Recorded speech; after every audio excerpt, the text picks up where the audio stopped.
Cette maquette d'entreprise est vraiment chouette. C'est un super outil pour présenter les activités de la future EBE. Oui, et pas seulement. Grâce à elle, on va même pouvoir réfléchir à l'organisation générale de l'EBE. C'est vrai que c'est un sujet qu'on n'a pas encore abordé. Quelles sont les grandes étapes de l'ouverture de l'EBE? Qui fait quoi? Ouvrir une EBE, c'est ouvrir une entreprise. Il faut donc respecter plusieurs étapes qui vont consolider la démarche. Une fois encore, les fondations, c'est important dans la construction du projet. L'équipe organisation va réfléchir au statut juridique de la future EBE. Association, SIC ou autre, rien n'est interdit. Il faut juste, à la lumière des projections financières et du contexte local, choisir un statut qui sera le plus adapté au projet, une forme juridique qui incarnera l'identité de l'EBE. Il faudra aussi travailler sur le contexte financier de l'entreprise. Plus communément, on dira qu'il faut préparer le business plan. Ces deux étapes vont permettre de créer une entreprise virtuelle, qui permettra de passer au niveau suivant. Envisager le recrutement du personnel, d'encadrement, l'embauche des salariés et l'organisation générale de l'entreprise. Il faut prévoir une montée en charge raisonnable pour ne pas fragiliser l'EBE dès le démarrage.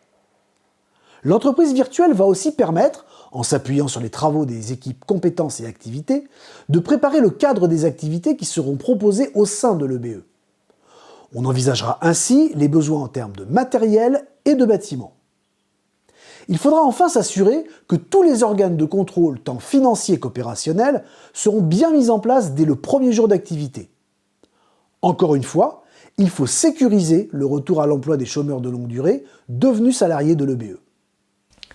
Justement, les personnes privées durablement d'emploi ont-elles encore leur mot à dire à ce niveau d'avancement du projet? Les chômeurs de longue durée ont non seulement leur place, mais sont là encore les piliers essentiels de la préparation de l'ouverture de l'EBE.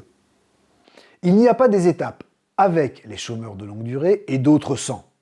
Lorsque le comité local travaille sur l'entreprise virtuelle, les compétences de tous s'expriment. En dehors des éléments financiers et d'organisation générale de l'EBE, les futurs salariés peuvent réfléchir aux méthodes nécessaires à développer pour rendre les idées d'activité retenues réellement opérationnelles. Ils doivent même aussi être force de proposition pour accompagner l'entreprise, afin qu'elle soit apprenante, c'est-à-dire à l'écoute de ses salariés et de son territoire. Devenant salariés de l'EBE, ils devront aussi préparer leur départ du comité local. C'est important que les personnes privées durablement d'emploi soient présentes au CLE, même après l'ouverture de l'entreprise.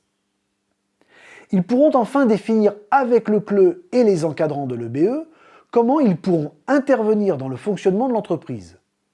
Pour cela, il existe un outil incontournable, le règlement intérieur.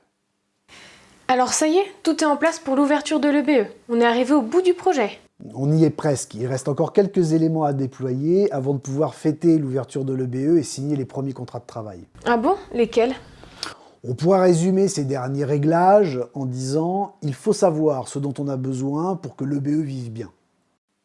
On y est presque. Le business plan est prêt, les activités sont identifiées, les tarifs sont fixés et les salariés dans les starting blocks pour commencer à faire vivre leur EBE. Il faut toutefois encore vérifier quelques éléments. On doit s'assurer que les conventions de financement sont bien en place afin de ne pas avoir de soucis de trésorerie au moment de payer les premiers salaires. L'activation des dépenses passives, c'est-à-dire le coût de l'inactivité, ne peut se faire qu'en respectant bien les consignes du fonds d'expérimentation.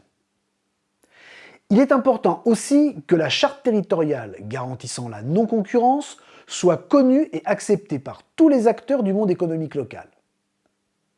Il faut aussi s'assurer que chacun a bien compris la valeur des prestations qui vont être réalisées afin de s'organiser au mieux et intégrer le rapport temps-coût. Cette compréhension individuelle sert tout le groupe. Comme nous l'avons dit tout à l'heure, l'EBE est une entreprise apprenante en perpétuelle évolution. On veillera enfin à ce que tous les éléments matériels et financiers nécessaires au bon fonctionnement de l'EBE soient bien en place. Formation, implication individuelle et collective, contrat de prestation, facturation, outillage, etc. Une fois que tout cela est prêt, on peut démarrer l'activité et commencer ainsi à éradiquer le chômage de longue durée du territoire. C'est un nouvel épisode de l'aventure Territoire zéro chômeur de longue durée qui commence.